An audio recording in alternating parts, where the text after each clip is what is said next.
Well, ladies and gentlemen, here we go. A few of you had asked about Oblivion, some of you more than once, and I have not been hesitant to do a playthrough of this game because it's not one of my favorite games. Quite the contrary. It's probably because it is my absolute favorite game of all time. I know I've said I've got a few different quote-unquote favorite games, and I do love a few games equally, but differently. But this one kind of sits on top of the pile. The only other one I would probably put on par with this game would be Fallout 3. And that makes sense because basically the same crew within Bethesda that did Oblivion also worked on Fallout 3. It was pretty much the same people. The same mindset is there, the same spirit or desire to create this living, breathing world that you can get immersed in shines through in these games like pretty much no other RPG. This is the standard by which I base any other RPG game experience. Now, true to form, we're going to play on max difficulty. I'm going to start with a Breton. We're going to play through as a warrior. I'd like to go two-handed. It's something I've actually never really done in Oblivion. Not as a character, not as an actual play style. Not that I haven't ever picked up a hammer or an axe before, but this time I'd like to specialize in a big two-handed weapon. We'll kind of go berserker with it or something. I don't know. And if it doesn't really seem to make sense that I would start with a Breton, I would suggest if you'd like to, you can go check out my build video on Oblivion. There's some actual very sound, fundamental logic and reasoning behind starting with a Breton or a couple other classes as a warrior type character. There's reasons for that. We'll talk a little bit about that. We got a while to sit here. This is going to be a pretty long video. We'll cover the whole tutorial, and this is essentially character creation and character build all in one. All right, so let's do it. I was born 87 years ago. For 65 years, I've ruled as Tamriel's emperor. But for all these years, I've never been the ruler of my own dreams. I have seen the gates of Oblivion, beyond which no waking eye may see. Behold, in darkness, a doom sweeps the land.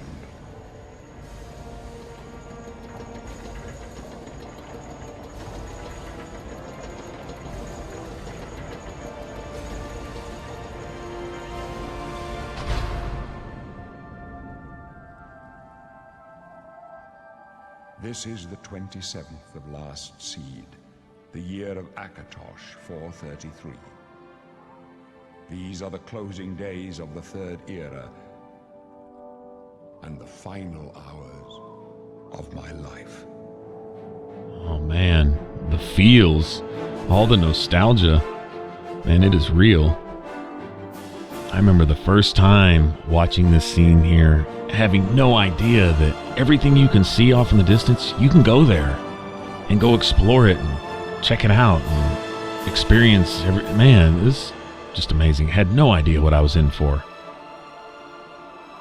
I think I spent the first, couple days playing this game, just running around the Imperial city here picking locks. I think I did. You know, and it was just so new. It was like, oh man, I can break into anybody's house? Okay.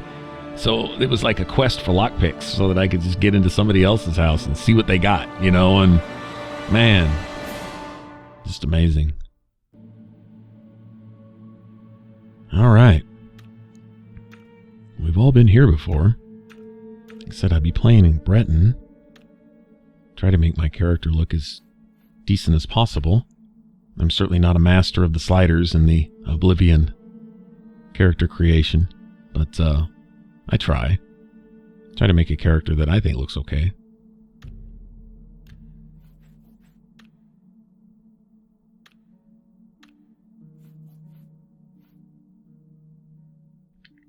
For its time, I would have to say that there were quite a lot of variables to be had with this slider system. Maybe the outcome, the overall, you know, some of the coloring could be kind of messed up, and I have a problem with colors anyway, so that can be weird. But overall, I mean, you can do a lot of tweaking with the face. There's more to it than what I know, you know. Sure, it's possible to make a much better character than that I'm capable of, but I have fun with it. Some character creation systems, I've made some characters that I was really happy with. I'd say, wow, yeah, that's actually not bad. But then, yeah, I can't say there's too many. Although I can honestly say that I don't think I've ever made the same character twice in Oblivion. I've tried to make similar looking characters, and they might be vaguely similar, but not the same. I swear, if you move one slider before another in a different order, your character will look different. It's weird how that works. Because I notice, like, if you move one, it moves a bunch of the others. And so, for all I know, every slider in every single category is moving one way or the other anytime you tweak just one thing. And there's no way for me to keep track of all that. My mind's too simple for that, but yeah, it's fun. I have spent all day doing this. I could spend all day picking locks. I could spend all day working on a face too, sure. And then get into the game and decide I don't like it and go back and start over anyway. Yep. It's crazy. Talk about the nostalgia. Like just the, what would you call it, music? The ambient sound in the background reminds me of character creation. Like, I can listen to the soundtrack at night to go to sleep, which I do. This, among a few other games, there's soundtracks which I can study, work, sleep, just whatever. Surprised I haven't gotten them for my car so I can listen to them on long car rides and stuff. I need to do that. Anyway, but I can go through and just sit there with the Oblivion soundtrack and tell you where I was and what I was doing during any given song, like a particular shop talking to a certain merchant, or in a particular town walking down the street, or, you know, down there at what's Anvil? Yeah, Anvil. It's one of my favorite towns in here because it's like got that sun bleached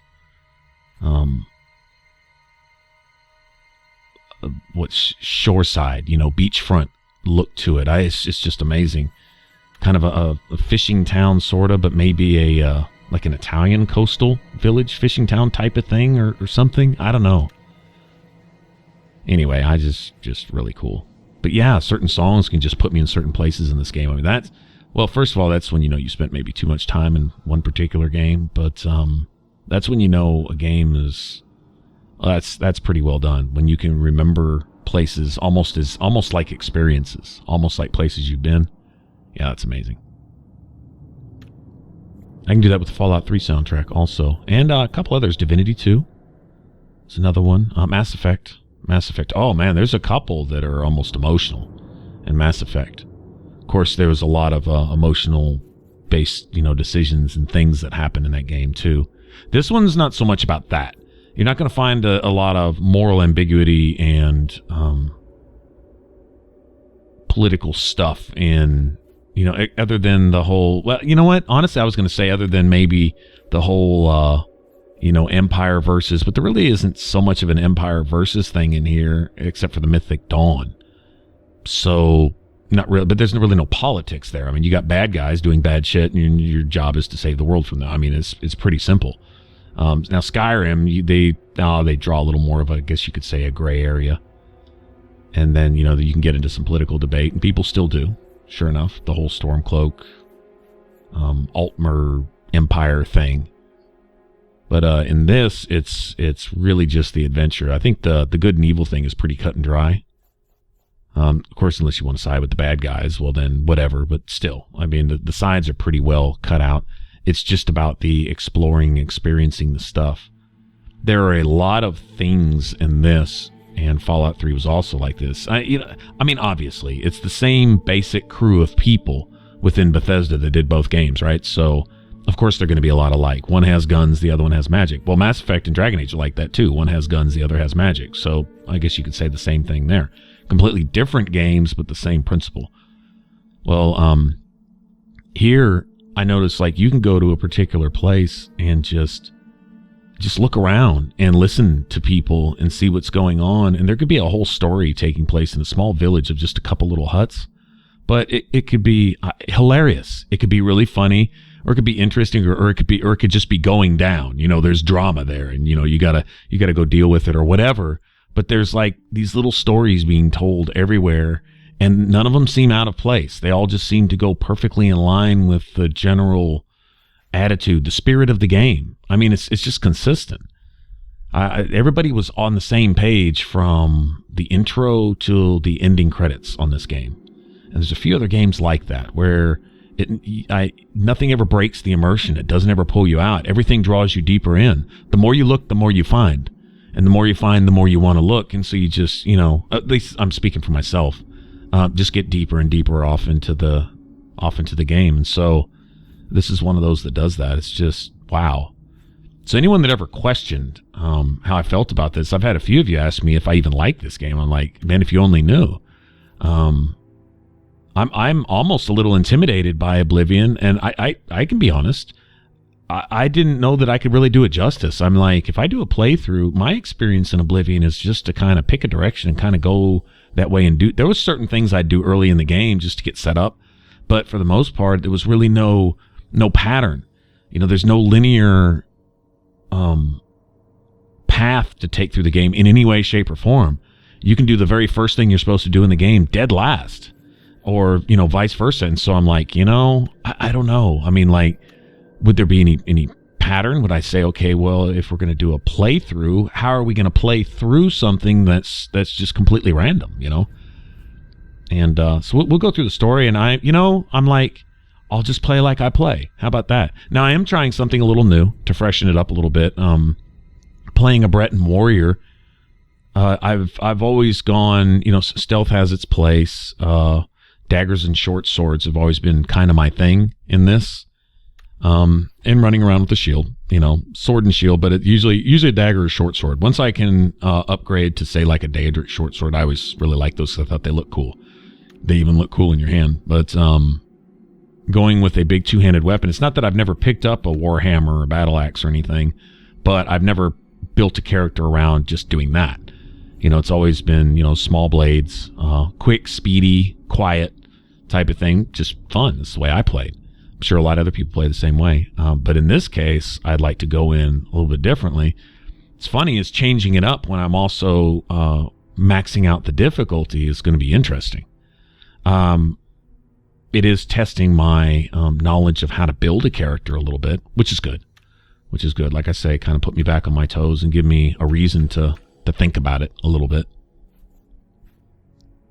Some of the stuff that I'm going to do, where I'm going to put my points. Can't just go willy-nilly and just throw stuff everywhere. Got to actually have some kind of plan, so to speak. And this is a really good game for that, because you essentially build your endgame character right here at the beginning. That's what this whole tutorial is about. It's how to teach you the basic mechanics of the game, as well as dictate the course of your character for the game, all at the same time. They worked it into the intro, and the best games do that. And I think they kind of started that with this one here. Fallout 3 did it really well in the Vault too. Same formula, and it works. I would not be mad if every game did that. That would not get old. You can change the characters, but use the same pattern. Use the same outline. Skin, snotty expression. You're a Breton, the masters of magicka, right? You're nothing but a stuck-up harlot with cheap parlor tricks. Go ahead, try your magicka in here. Let's see you make those bars disappear. No? What's the matter? Not so powerful now, are you, Breton? You're not leaving this prison till they throw your body in the lake. Oh, that's right. You're going to die in here, Breton. You're going to die. Hey, you hear that? The guards are coming. For you. Boris, lock that door behind us. Yes, sir. My sons. They're dead, aren't they? We don't know that, sire. The messenger only said they were attacked. No, they're dead. I know it. My job right now is to get you to safety. What's this prisoner doing here? This cell is supposed to be off limits. Usual mix-up with the watch. Never mind. Get that gate open. Stand back, prisoner. We won't hesitate to kill you if you get in our way. You, prisoner, stand aside. Over by the window. Stay out of the way and you won't get hurt. I love this. No sign of Stay put, prisoner. Good. Let's go. We're not out of this yet. You. I've seen you. Let me see your face. You are the one from my dreams. Then the stars were right, and this is the day. Gods, give me strength. Assassins attacked my sons, and I am next. My blades are leading me out of the city along a secret escape route. By chance, the entrance to that escape route leads through your cell.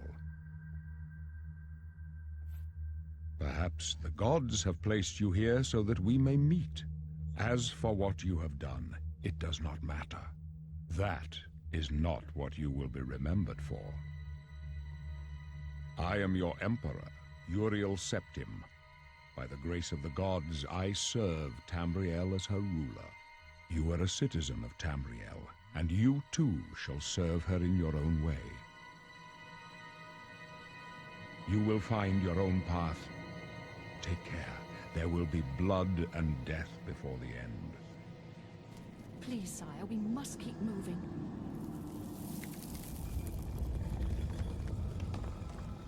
Better not close this one. There's no way to open it from the other side. Looks like this is your lucky day. I'm Stay out watching. of our way. I like that. Boris is cool. Looks like this is your lucky day. Seeing as you don't really have like a romance option type of thing, there's no real personal stuff like that in here. The character development comes through tone of voice and the way the NPCs act, and it just goes right along with their movements, being a little stiff, a little jerky at times, but that adds allure to the game for me. I think that's cool.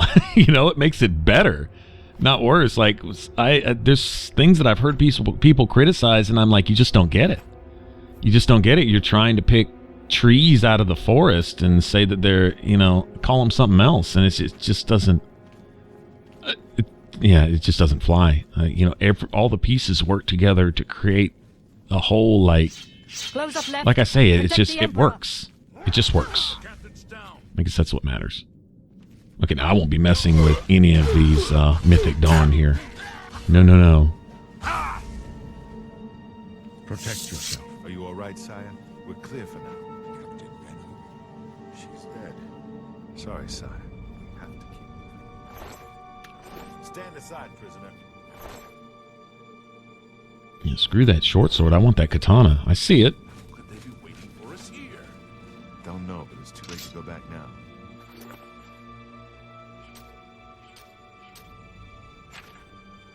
Nice. We're going to equip that right here. Okay, so on max difficulty, this is how I get through here. Now, I'm keeping in mind two things. One is I'm trying not to die. Okay, that's the obvious. But the other is also certain skills that I need to be training in each time I level. And it's really, really easy to get carried away in a level if you're not thinking about it and waste a lot of skills You stay here, prisoner. that Don't could try to follow us. apply to you being able to upgrade your attributes. This is a really, really, really unique game. I talked about this in my build video.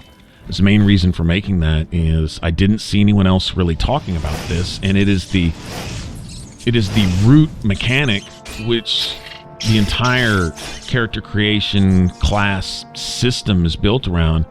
Is that first of all, you dictate your in-game character at the very beginning, which is amazing, right? It's totally unique. Nobody else does that. And I'm almost dead here. Rats can be really nasty on this difficulty. Anything can be nasty, I guess. But right now, I don't have any bonuses. My character's completely raw. So, any kind of extra, say endurance or whatever. Oh, wow. He probably could have got me with that last hit. Anyway. Yeah, right now I'm bare bones. And so it's going to be really, really difficult till we get to pick our star sign and actually get to pick our class and get our bonuses and stuff. And then, yeah, we'll beef up quite a bit. Things won't be near as treacherous as they are right now. But anyway, essentially, rather than assign skills to strengthen your character, the skills take care of themselves. The whole thing about Oblivion is it's really centered around attributes. And the only way to raise your attributes, which is how you really strengthen your character, is to work your skills. And so it's backwards. It really requires you to think outside the box. right? Your skills dictate your attributes, as instead of the other way around. You don't need certain attributes to do certain things. Once you've worked a certain thing, exercised it, trained in it for a certain amount, then you're able to raise your attributes. In other words, you don't get strong so you can go swing a hammer. You swing a hammer all day and you eventually get strong. It's that type of thing. Very cool. Completely unique. I've always really appreciated it. So anyway, I got to keep that in mind. Pretty much as we level, you'll see me go back and check my stats here and there. I'll be making sure that I've raised certain skills a certain number before I actually level. And so when we get to actually pick our major class, you're going to see me do something that's seemingly backwards. Like I said, I did this in my build video. I basically said that it's counterintuitive. In other words, what you would normally do in every other RPG, you do just the opposite here. You know, if I want to be a warrior, well, we'll start as a mage. And vice versa. If you want to be a mage, start as a warrior. And that has to do with the race that you pick. And then as you go along, your major skills, the ones that you are going to be primarily using in your day-to-day gameplay, you know, like if you're going to be a warrior, where you're going to use a sword or a hammer or an axe, right? Then you start as weak as you possibly can in any one of those areas to give yourself plenty of room to build and grow. All right, if raising my skills allows me to increase my attributes more when I level, then I need to have a lot of room to raise my skill. If my skill is already at 35, 40, or 50 or something, then I can only raise it 50, 55, 60 points at the most. And that means that that's fewer points that actually go towards my attributes when I level. All right, so like I say, it's kind of backwards. It's really ingenious. And it really stays true to the whole, you know, you get good as you do stuff. You know, as you practice your craft, it makes you stronger as a person, and as well as increasing your skill in that particular craft.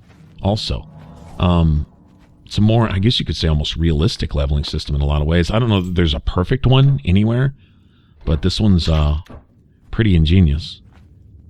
Right, so at least for right now, it'd be good to maybe have a blunt weapon on hand in case I want to switch out. Depending on what I'm going to go with major, I'm going to have at least one, if not two, strength-based skills, combat-based skills as a major. Probably just one. Because, see, I'll be picking magic as my primary specialty, I think is their word for it. And what that does is it adds 10 points to all the related skills to that particular thing. Like if it was combat, it would be all like blunt blade and so on and so forth. If it's magic, well, it's going to be all the spell types, you know, mysticism, illusion, and stuff like that. So I'll pick magic. What it'll do is give me 10 points to basically every magic skill, and it'll also increase those faster, and that's the important part. And magic is something that, if I'm playing a warrior type character, I can use when I want to. I won't be necessarily using it in day-to-day gameplay. And the certain schools of magic that I will be using probably quite a bit, restoration and destruction being the obvious ones. And then right behind that would probably be conjuration. Especially later in the game, conjuration becomes really important. It's kind of the ability to summon a tank for yourself.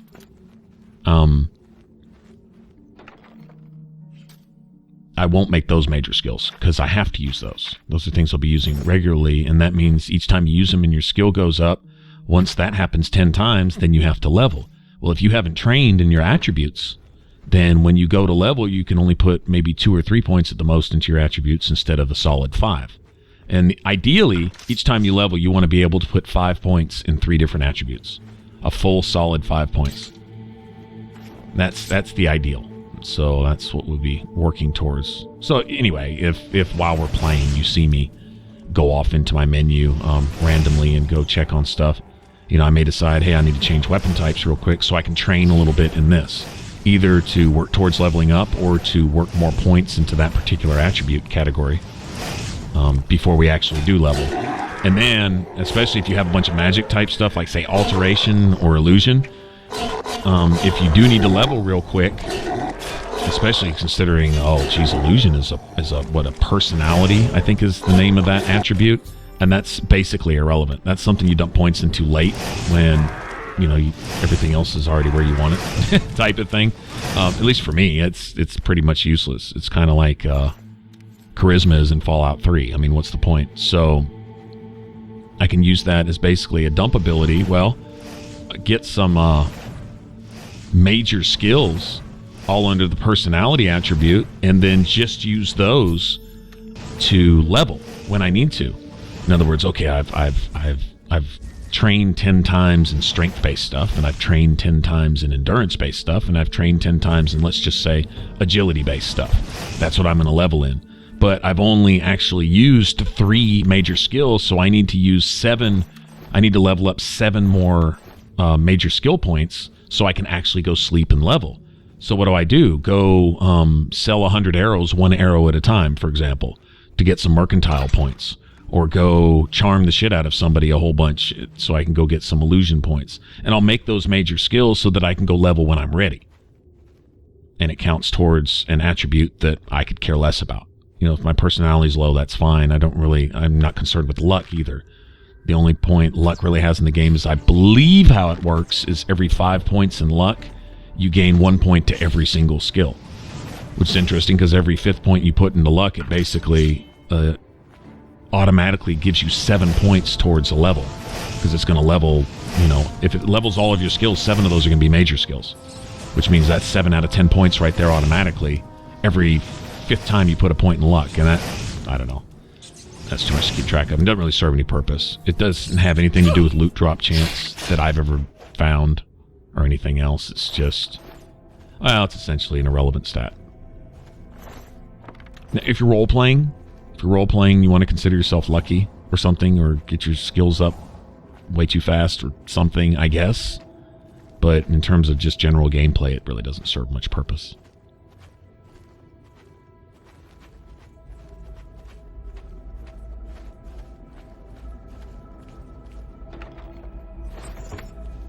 I was going to split up the character creation when I actually made, my character's face and the rest of this tutorial into 2 separate things. I was like, that's all right. A lot of you ladies and gentlemen here, that sometimes we get into hour and a half every once in a while. Either it's unavoidable or, it just doesn't make sense to break stuff up sometimes. So you just kind of put it all in there together and make a feature-length film, right? And my point for this playthrough, and all this has gone through my head while I've been speculating whether I should even do an Oblivion playthrough for the last 1.5 to 2 years. It's could have very easily been one of the very first ones I ever did. Probably should have done it sooner than now, but you know what? Now I felt kind of passionate about getting into it, and that's the right time to do it, is when you feel like it, when you want to, when it's going to be the most fun, That's really kind of the whole point of doing YouTube playthroughs and stuff like that anyway, right? For you guys to pass that along. But my whole point here is not to, well, it's the opposite of a blind playthrough. Like I said, I probably played this game more than any other game I've ever played. Most likely. It's just to share my love of the game. We'll talk about things I already know, as we're going along type of thing. I don't know if it's possible to put out even a spoiler on this game anymore. Maybe I give the game too much credit if that's possible, but I go in with the assumption that everyone's pretty much played it 1,000 times already. Like everyone that's played a game has played this at least 100 times, type of thing. Or probably not, but I don't know, that's just kind of the way it seems. I'm guessing anybody tuning in is already familiar with this and is just looking for the same thing I guess I would be if I was tuning into an Oblivion video, is just to get the feels, the nostalgia, just to get back into Cyrodiil, just simply that. I remember playing Elder Scrolls Online and being in Cyrodiil and listening to the music, and I would just go off and hope I didn't get jumped by 3 or 4 gankers somewhere, but I would just go ride through a field on my horse or whatever and just ride and listen to the music, wind in my hair type thing as I'm, rolling through the valleys and stuff and exploring familiar areas, because at ESO they had some of the the cities, like I believe all of them. Coral, I don't remember Anvil. I believe it's in there. I believe all the major cities are there, including Imperial City, which is of course a zone in and of itself. But yeah, just for the feels. So I can relate totally to going and checking out an Oblivion video or just listening to the soundtrack, you know, just for that. So that's really what I'm going to pass along here. I'm just going to play through, and it's nice to have a challenge too. Like I say, I have not played through this game from beginning. This is the only game amongst the RPGs that I've invested any real time in that I haven't played from start to finish on the max difficulty, whatever, to meet the challenge. And for me, the whole logic in that is that if you do that with any given game, then it takes you past the story, and it requires that you look into the minds of the developers as far as their combat systems go. What are they asking for? Now, some games, their very hardest difficulty isn't so hard necessarily compared to some other games. And I tend to respect the harder challenges even more so than that. I feel like the developers put more thought into it. Like they really crunch the numbers down to the tenths and hundredths of a percentile when it comes to, damage and resistances and this and that and, criticals and all this other stuff, all the things that need to be calculated in different combat systems and stuff. And it kind of requires you to go in and look and ask what the game is asking for so that you just don't get destroyed every 2 seconds. And that, it breathes new life in the game for me.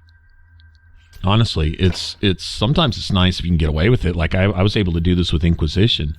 It's going and start with Nightmare and with the story being fresh also. And it's almost overwhelming at times. There's so much, Tried to do some videos early on Inquisition, and if any of you are familiar with those, if you've been watching my channel for any period of time, you might have seen some growth just in those videos as I learned things over time. Like I'd come up with a build that worked well on Nightmare, and so I'd say, okay, well this is a good thing to do with the Warrior. Basic things to keep in mind, when leveling type of thing. And they were true to a certain extent, but there was nothing really inspired in there. And then, of course, as having played and discovered new things, well, this works with that, and that spell is actually glitched, so it doesn't even do this, and this ring works with that, and so on and so forth. And you can stack this and use this with that. And once you learn those things, and, I don't know that there's ever really an end to that in some games. The Inquisition, they watered it down quite a bit. They took a lot out of the combat in terms of things that you really needed to know to get away with Nightmare difficulty, but still there was something to that. It made it to where I could get away with playing like that from the start. So it also made the story and the combat fresh all at once. That was pretty interesting. So with this, adding some difficulty, adding some challenge to that is going to be, I guess it's going to require putting a little extra thought into, now it's not just making sure that I can raise an attribute by 5, but specifically which attributes I'm going to train in each level. That's going to be important, so as to not be too terribly squishy early to mid game. That's when I'm worried about it. These first couple well, right now it's brutal as hell because I don't have any of the passives that we'll pick up when we actually get to pick our class. We'll get a star sign and we can buff our strength and our endurance. Then we can buff it again when we actually pick our class. So that's going to really come in handy. Right now, when you got rats 2 and 3 shotting you, yeah, this is no fun.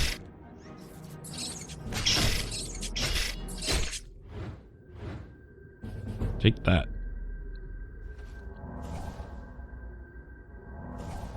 Yeah, remember there is a stamina drain here. I can't always just mash the button. Sometimes just swing as fast as possible. There are certain times for that, but other times managing swings a little bit. Much more advisable.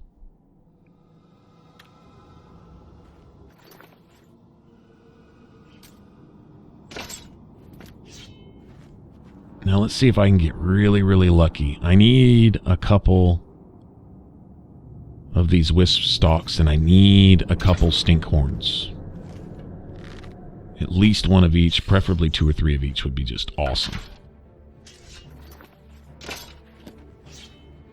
I think I'll train in my blade for a little bit right now.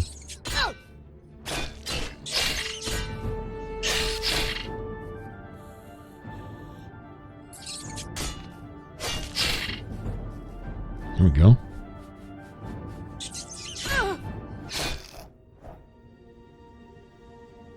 One thing I'm not exactly sure about when you actually do pick your majors, not like it really matters in the long run, but like say if you level up something, I don't know, 12 or 13 times here in the tutorial, that when you actually go to pick your skills, does it kind of reset that?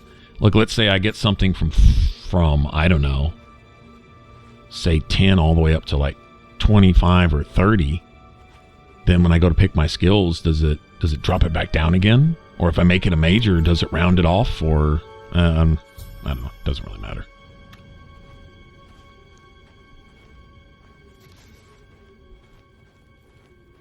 Okay, let's see.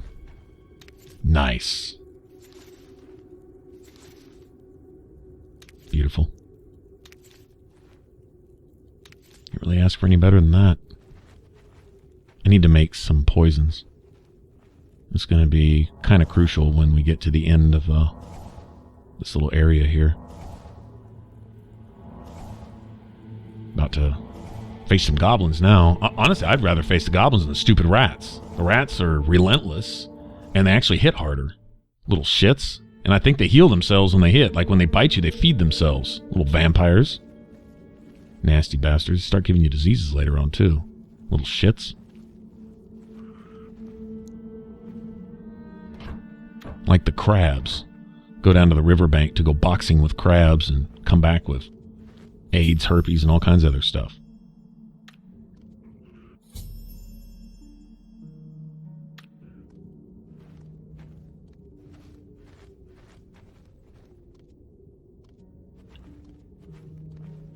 Do you guys remember the first time going through this? Wasn't this like an epic adventure in and of itself? Like, man, when does this cave end? Oh my gosh, this is epic. Oh, this is so amazing. And then you realize this is just the tutorial.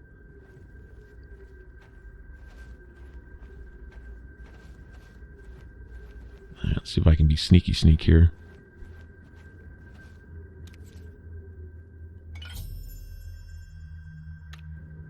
Mortar and pestle.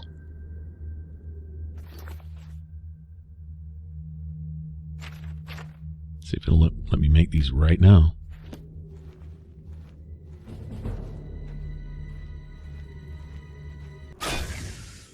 So much for that.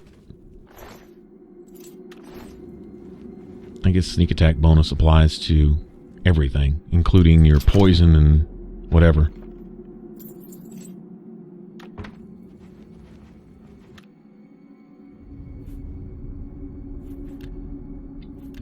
Now, you wouldn't think. Now, had I just tried going toe-to-toe with that goblin, we'd still be fighting for another 5 minutes, but, yeah, that was a one-shot. That was a pretty stout poison, though, too. I might have been better off saving it type of thing, but you know what?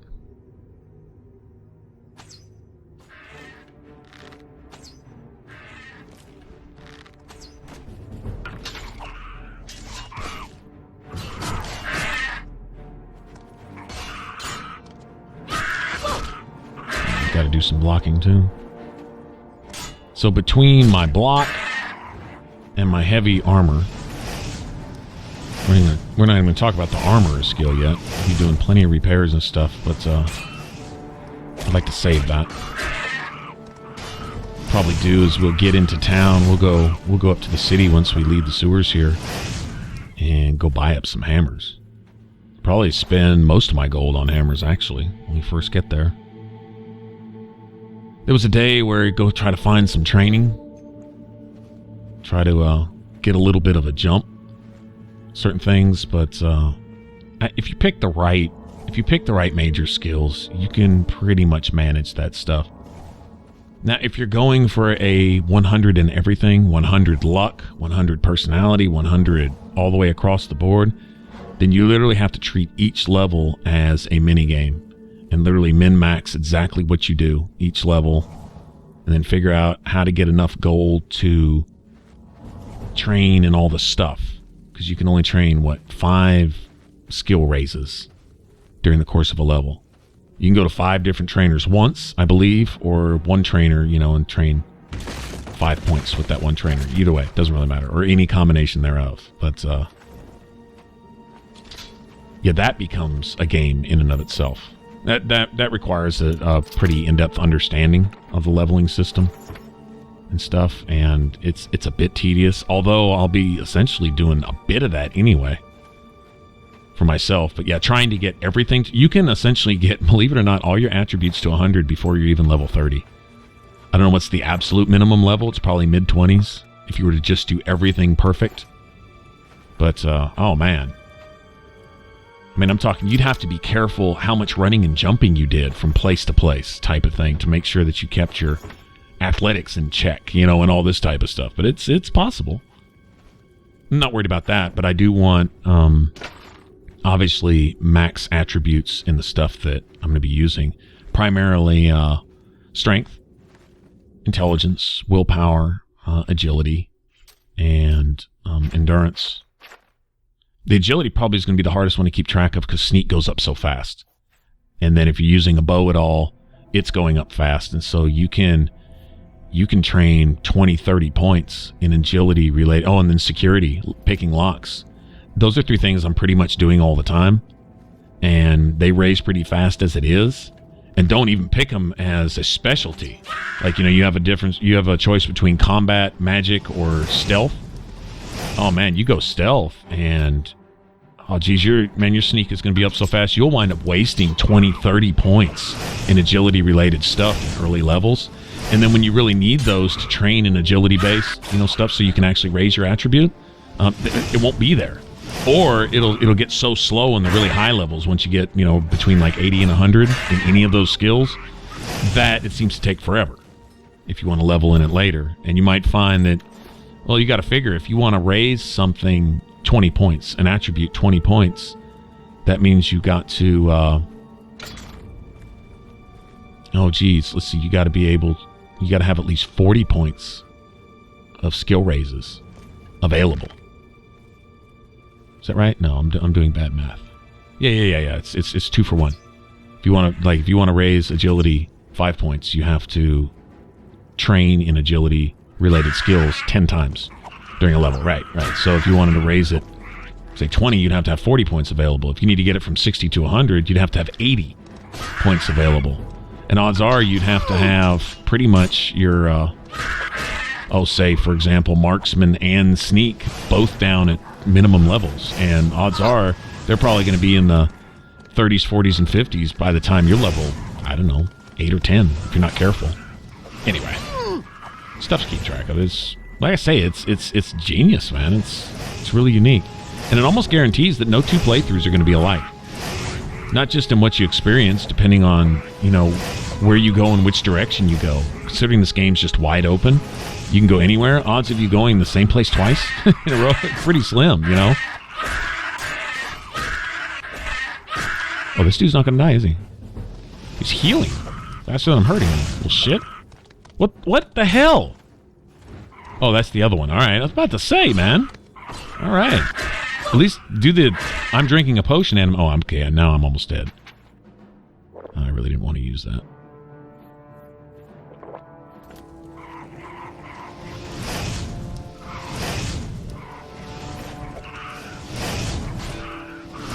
This is the most tenacious goblin I've ever seen in my life. What the hell?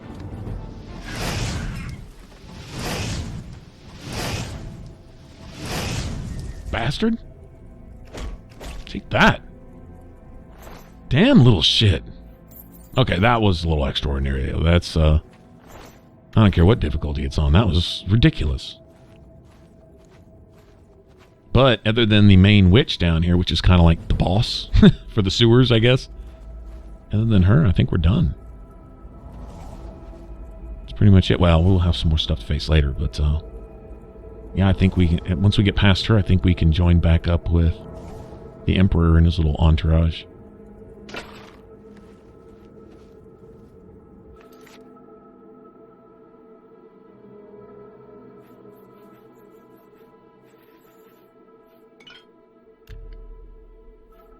You know, one thing I refuse to do is play this without the music in the background, but I already know that this soundtrack is just going to raise every single copyright flag there is on YouTube. If I get a strike and it threatens my channel, well, then that's going too far.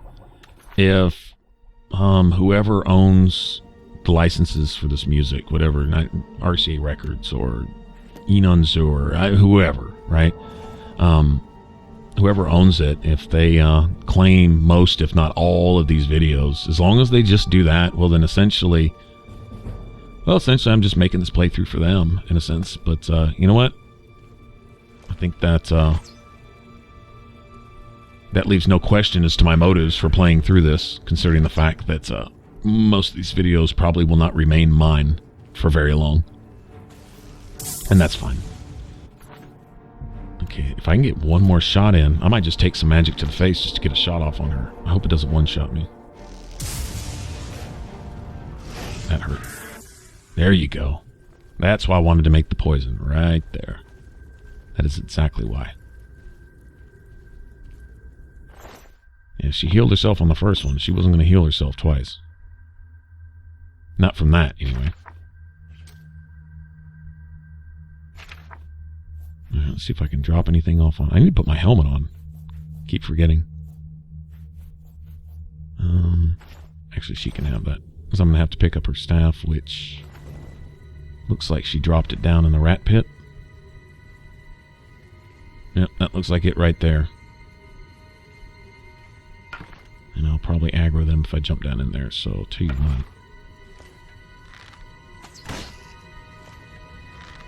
Okay. These aren't the wild variety rats. These are the ones being bred for food, right? Not near as stout. Okay. I'll give my stout. I'm going to sell that. He probably does a pittance of, like, I don't know, 3 or 5 damage or something, which... Yeah, once you get above level 2, that's kind of... It's probably worth more in gold than it would be in any kind of actual help that it would give me.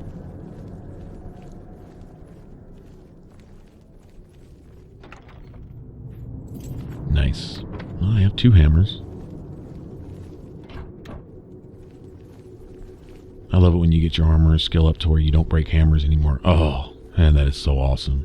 Because it saves you so much weight. Like, if you're going to carry around 20 hammers with you, that's 20 pounds. Or 20 units of weight. That's a lot.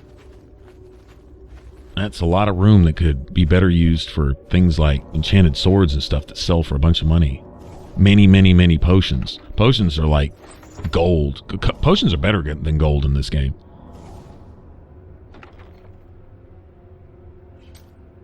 Get a potion that's worth, I don't know, 100, 200 gold and it only weighs like 1/10 of a pound or something. Well, I think any potion you find in the environment is going to weigh half a pound.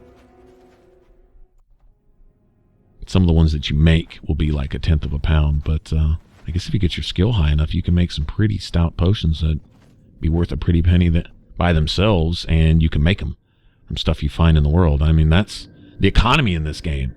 On top of all the other things that are just magnificent, the economy is amazing. Gold is an issue for a pretty good part of the game, really. Many RPGs, stores are never a factor even from the start. I like the ones where money actually matters, you know. There's actually some use for it. Dragon Age 2 was good about that. Money was limited like XP was. Damn it, it's that prisoner again.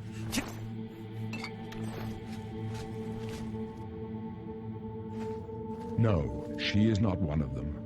She can help us. She must help us. They cannot understand why I trust you. They've not seen what I've seen. How can I explain? Listen, you know the Nine, how they guide our fates with an invisible hand. I've served the Nine all my days, and I chart my course by the cycles of the heavens. The skies are marked with numberless sparks, each a fire, and every one a sign. I know these stars well, and I wonder which sign marked your birth. Nice. Okay, now before, I would normally, believe it or not, go with the Atronach. The opportunity to absorb spells, which means they don't hurt you, was awesome. I'm going to go with the warrior. Now, being a Breton, you start with built-in magic resistance anyway. My death, a necessary end, will come when it will come. Your stars are not mine. Today the warrior shall prove a stalwart companion when fortune fades.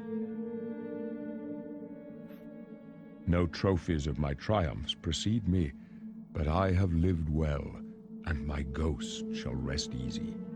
Men are but flesh and blood. They know their doom, but not the hour. In this I am blessed to see the hour of my death, to face my apportioned fate, then fall. My dreams grant me no opinions of success. Their compass ventures not beyond the doors of death. But in your face I behold the sun's companion. The dawn of Akatosh's bright glory may banish the coming darkness. With such hope, and with the promise of your aid, my heart must be satisfied. I go to my grave. A tongue shriller than all the music calls me. You shall follow me yet for a while. Then we must part. You may as well make yourself useful. Here, carry this torch and stick close. My job is to make sure the Emperor gets out of here alive, and I intend to do it. We're the Emperor's bodyguards. Our job is to get him out of situations like this. Although I admit, things are not going according to plan. Stick close and let us do our job, and you'll be all right. I've heard people complain about the voice acting in this game. Man, I think it's impeccable. I love it. Just because nobody's flirting with you or is there to essentially romance or anything. Okay, well, that's really just not what the game's about anyway. I mean, as far as the job done voice acting, going along with the characters and their roles and stuff, like the Emperor just sounds cool. All wise and everything with his poetic words and stuff. Dude's awesome. And he's like seen a vision already of his death, and he knows it's going down, and he's facing it like a boss, you know? Oh, you were worried about anyone but me over here? Look, I'm just up here. We're about the guys with the swords that can actually kill you. Not much fun. I did not understand, like, they ran in with armor, and then I see him in robes, and I'm like, what is that? And then you find out what bound armor and bound weapons are. And it's like, oh wow, that's pretty cool. Watch your back. All these dudes running around with their enchanted stuff. What do you want me to do to help? What, hit him with my 1 point of damage warhammer or something? Yeah, I don't think so. I think I'll let you take care of that. I see you guys one-shotting these, which means I probably won't be picking any fights with you either. My blood for the Empire!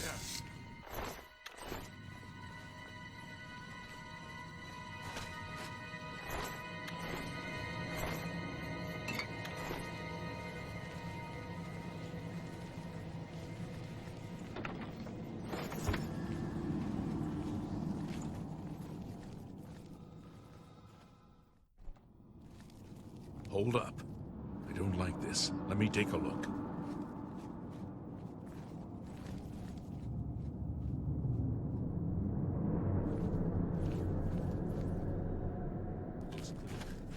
Man, I've almost memorized this section of the game, and it still doesn't get old. It really doesn't. How can you enjoy something you've done 100 times before? I mean, seriously, that says a lot. This game has definitely stood the test of time. The gate is barred from the other side. A trap! What about that side passage back there? Worth a try. Let's go.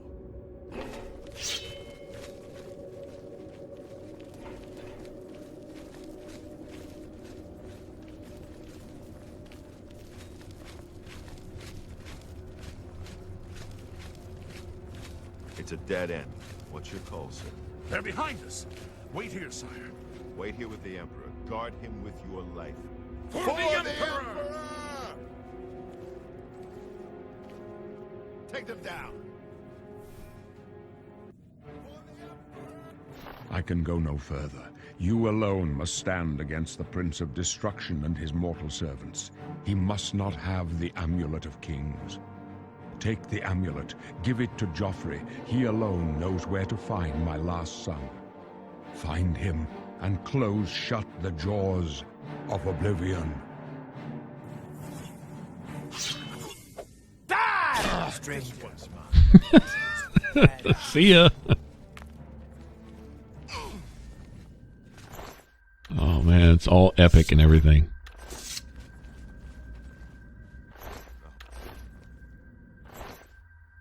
Glenroy's katana. I've never found Glenroy's katana on him before. Interesting. We failed. I failed. The Blades are sworn to protect the Emperor. Now he and all his heirs are dead. The amulet. Where's the amulet of kings? It wasn't on the Emperor's body. Strange. He saw something in you. Trusted you. They say it's the dragon blood that flows through the veins of every septum. They see more than lesser men.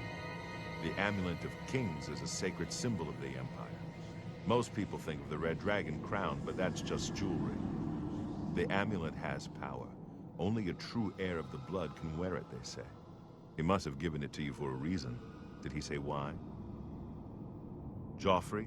He said that? Why? Nothing I ever heard about. But Joffrey would be the one to know. He's the Grand Master of my order. Although you may not think so to meet him, he lives quietly as a monk at Waynon Priory, near the city of Coral. First, you need to get out of here. Through that door must be the entrance to the sewers, past the locked gate. That's where we were heading. It's a secret way out of the Imperial city. Or it was supposed to be secret. Here, you'll need this key for the last door into the sewers. There are rats and goblins down there. But from what I've seen of you, I'm guessing you're an experienced Nightblade. Am I right? Huh, that would normally be a pretty good guess. Interesting. Alright. I've said this before, there's no preset class that is optimal for a strong character.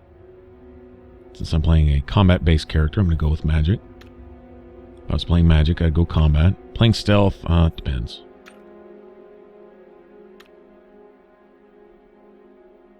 Still really no need to make stealth a specialty anyway. Those skills go up so fast regardless. Except for light armor. Can tend to go up slow because you can't really take the hits that you'd like to train in light armor type of thing. Not early. And that was a problem in Skyrim too. Light armor was fun on Legendary until it came time to actually train in that stuff because sometimes you couldn't take that one hit. Armor rating was a lot lower. Now, normally I would go with 2 of the 3 strength, like blade and hand-to-hand or blunt and hand-to-hand type of thing. But I may decide to use a claymore later, and so I'm not going to major in either of the weapons that I may be using full-time. I might want to go to claymore instead of a battle axe or something. But now I can train in both of those as much as I want to without having to worry about leveling too early.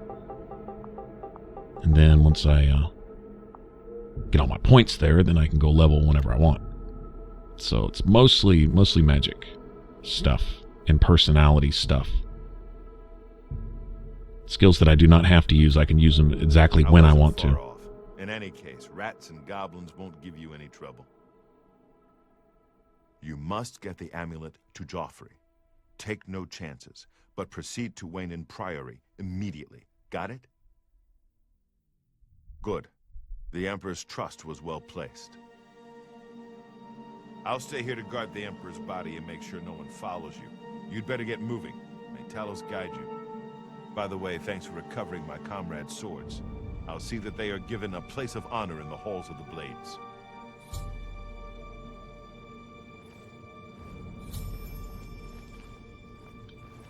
Nice.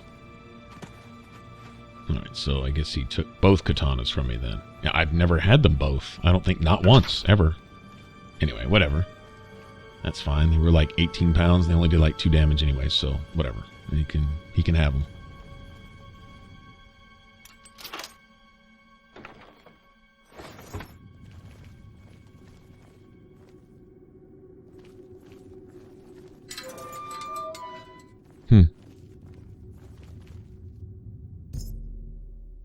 And that's it.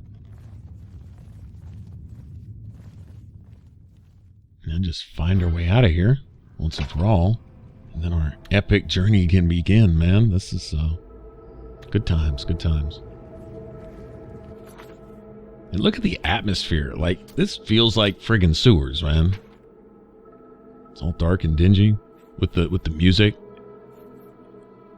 I mean, you can almost hear the water dripping off pipes. Well, actually, in some places you actually can hear the water dripping off pipes with the echoey, kind of spooky music. Man, yeah, they do a good job with this.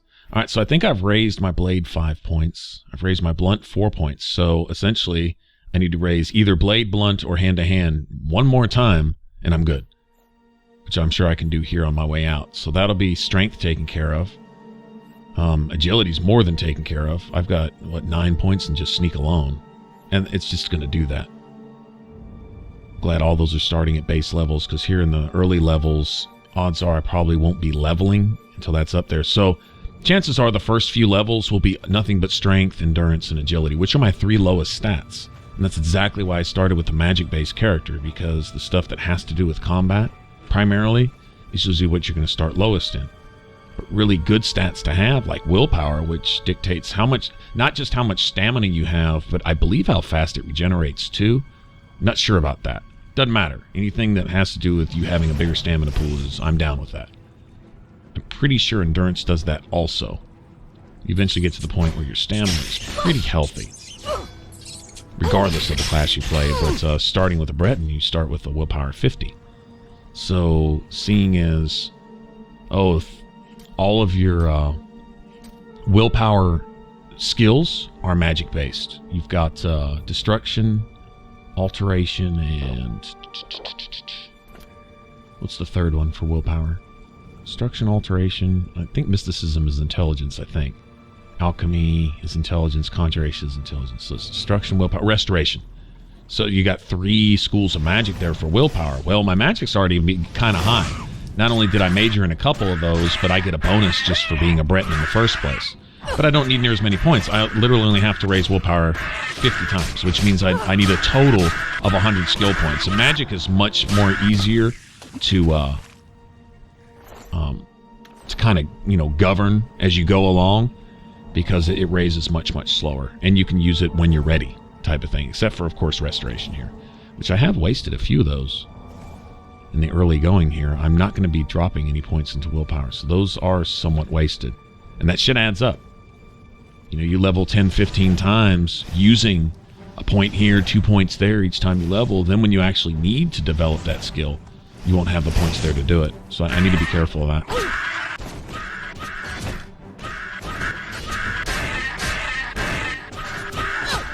Quandary here is, I knocked him out. I forgot. Hand-to-hand drains their stamina. Eventually, they can't even stand up anymore. Oh, hand-to-hand certainly has its benefits. It's good for a laugh, if nothing else. You ragdoll people. You can do that a bit with big two-handed weapons, too. Mainly it's more knockbacks than anything else with the two-handers. Speaking of that, when it gets time to where we can actually enchant our stuff, that's going to be a hell of a something, because that's usually something I do really early in the game. But some of those quests I'm going to have to do for the Mages Guild, man, it's asking a lot to try to do that shit early game. I don't know. That's asking a lot. I can think of a few zombies in a cave that are just going to give me the blues. I mean, I could probably break 3 weapons on each zombie just trying to kill them on this difficulty. That's what I'm looking at. So, I don't know.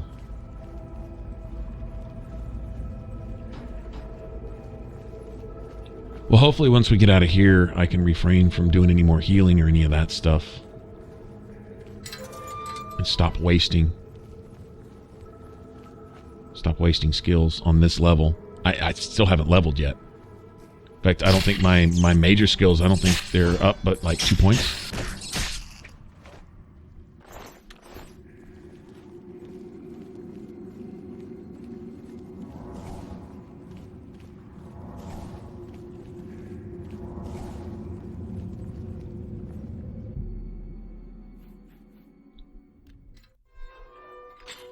In this, maybe not quite as dramatic and awe-inspiring as stepping out of the vault in Fallout 3, Vault 101, but close. You get the music and you just get to see this beautiful, crystal clear lake with the glowing alien ruin across over there. It's like we got a moon coming up, one of the several moons show up in the sky. Man, this was just like, this was a wow moment for me. I'm like, exactly what do I do here? And the answer was whatever you want. And I'm like, wow, okay, that's, like I say, that set the bar for all the rest of the games. That's a hell of a lead to try to follow for other game developers. When they did this, man. Awesome. All right, well, here's our character. See where we can go with it. Appreciate you guys hanging out. I'm hoping we're going to have a lot of fun with this. Hope we share a lot of the feels, man, getting back into, well, like I say, probably, if not the best game ever made, right up there. It's kind of hard to hold a candle to this one. Anyway, appreciate you hanging out. I know it was kind of a long one, but hey, you know, the tutorial section, right? Get back into it and go back through the old memories. If you want to catch the rest of this, if you want to go to this playthrough, there should be able to get to the playlist there by clicking that image right there in the middle. And if you want to subscribe, that'd be really awesome. You can click that button up top. Glad to have you around, and leave a comment in the comment section below. Say hey and all that good stuff, and I will catch you guys on the next one. All right, y'all take care. Bye-bye.